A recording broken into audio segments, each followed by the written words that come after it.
Nagsumbong ng aberya ang mga pasahero ng LRT2 kaninang umaga. Matapos magkaproblema ang supply ng kuryente sa ilang istasyon, dahilan para itigil muna ang biyahe. Nakatutok si Nico Wahe. LRT2 is currently implementing provisionary service from Vimapa to Antipolo and vice versa.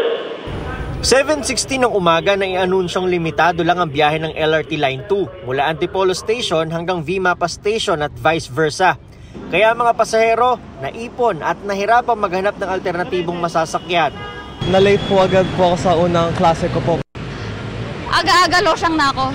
Si Timothy na sa rekto sana bababa papasok sa eskwela, napilitang magdalawang sakay at mag-jeepney. Sobrang hassle wala kaming magawa. Mandirigma na naman ang maraming commuters simula pa lang ng araw. Hassle po, jeep. Tapos pagpapawisan na po kami. Si Angela, vice versa ang naranasang aberya kasama ang ina. Imbis na from Antipolo to Legarda, ano lang siya, 45 minutes. Naging more than an hour pa for us. Doble hirap rin para kay Mary Joy na naglilipat bahay kaya maraming dala. Pagdating ng Doroteo, may lalakarin ka pang. Tas ang init pa.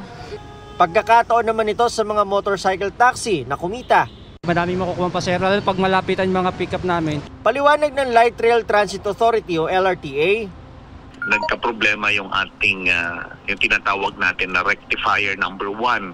So in layman's terms, parang i-breaker ito, malaking breaker, parang transformer ito that serves yung recto at saka Legarda station.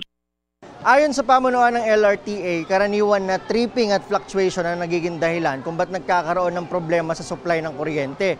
Pero dapat daw ay automatic na bumabalik ito. Pero maging ang mga baterya daw ay nagkaproblema kaya hindi agad bumalik ang mga supply ng kuryente sa LRT2. Supposedly, pag nagka-problema yung rectifier number 1 mo, sasaluhin ng rectifier number 2. Kaya lang hindi niya sinalo. Humingi ng paumanhin ng LRTA. 12:32 ng tanghali na nang magbalik sa normal ang operasyon ng LRT2. Para sa GMA Integrated News, Nico Wahe, nakatutok 24 oras.